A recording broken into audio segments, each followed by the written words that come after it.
Alright, and welcome to the Invention of Wings book review report. The Invention of Wings has been written by Sue Monkit. The Invention of Wings is a story that focuses on two women living during the beginning of the abolitionist movement in the United States. One of them is a daughter of the wealthy plantation family, and the second one is a slave on that plantation. I found the book interesting to read and pretty engaging in itself. Its themes and descriptions of slavery and abolitionist movements is what actually attracted me to the book. Also, I found it interesting because it's excellent use of literary devices such as imagery and metaphors in it. However, the pace of narratives began to move really slowly in the middle section of the book, and that almost made me stop reading, which is not a good thing. The story incorporates not only the story of Sarah, daughter of the slave owners, a handful of slave in her household, and she's actually the maid of Sarah, but also it incorporates the stories of those characters' parents and their siblings. And it was my impression that the stories of Sarah's sisters Nina is extremely important to the narrative, as well as the story of Charlotte, who is a mother of handful. Because especially with Charlotte, it seems to be in the beginning the handful story was mostly about Charlotte. So there is the beginning part of the book that focuses on Sarah. Well, as I said, the book is actually divided into two narratives, one of handful, one of Sarah. And Sarah's section of the narrative in the beginning of the book is more about her childhood and how it led to her becoming an abolitionist. Now, as I said before, the handful story is more about describing actually the life of her mother than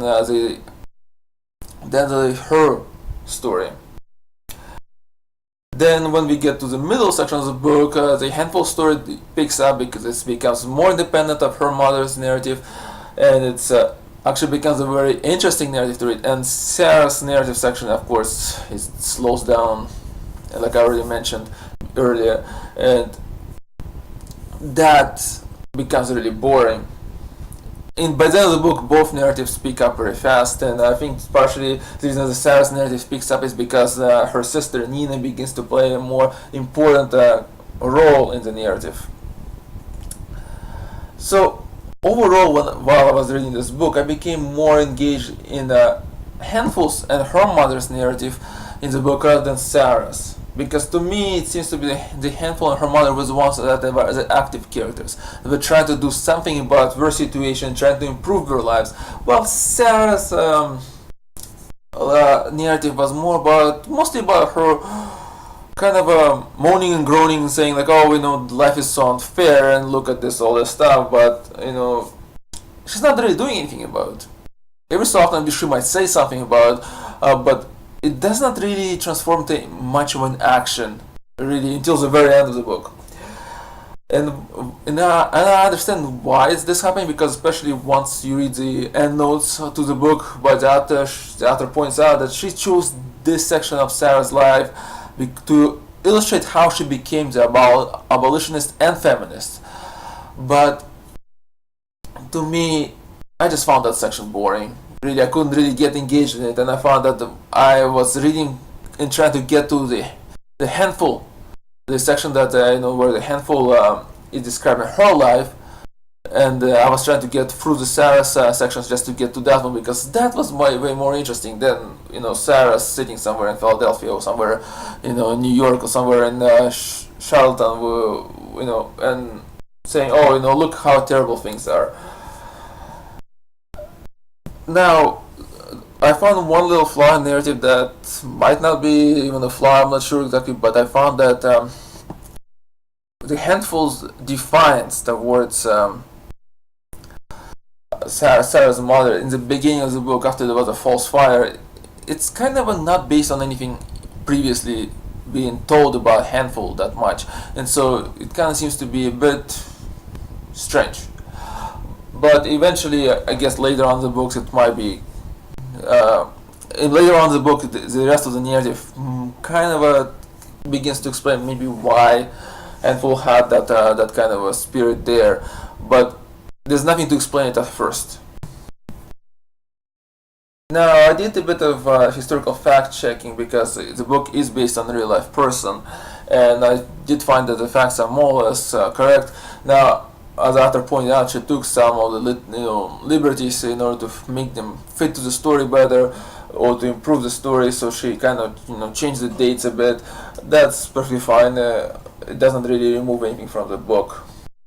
Now, the book itself does a very good job of developing its main themes, which are slavery and women's rights. It points out at every single point the issues and the problems that they're facing by the slaves, facing by the women, what kind of problems they were struggling against, and that's what actually makes this book very interesting.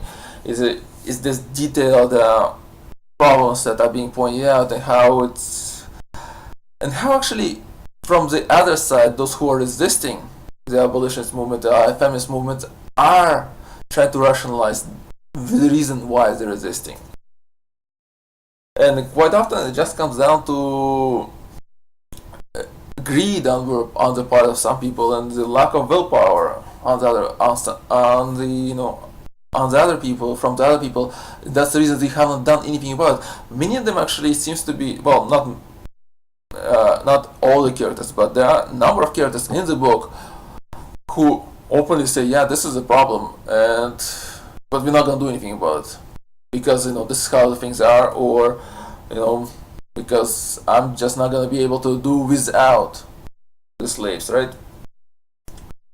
And of course, when you take that as a backdrop, the actions of the characters, the main characters, Handful and Sarah, of course, are presented as way more. They actually, are highlighted, saying that here's the two actually doing something, while everybody else is doing really nothing. And of course, that shows you a lot of strength for those characters, and the fact that they're also as capable as men, because the feminist theme is also there. That this women basically do all the same things that men do, and sometimes they do them even better.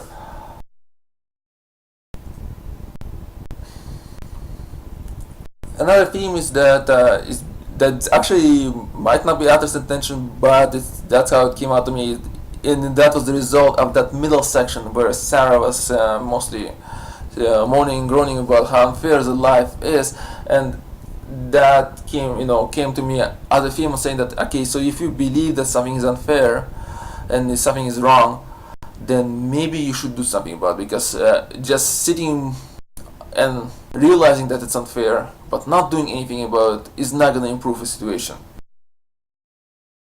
Now let's get to the literary devices section, because that I found pretty well done here. There's a lot of literary devices being used, a very well employment of foreshadowing and metaphors, and of course I would like to point out the two ones. It's a use of black wings and freedom as a metaphor in the book, and it's very well done. I'm not going to describe exactly how it is for those people who want to read the book and not get it spoiled for them. And of course the other one is a speech impediment, which of course works in such a way as to show when the character is holding back what their ideas, or is actually that person is expressing them openly, and the speech impediment is used as an additional metaphor for that.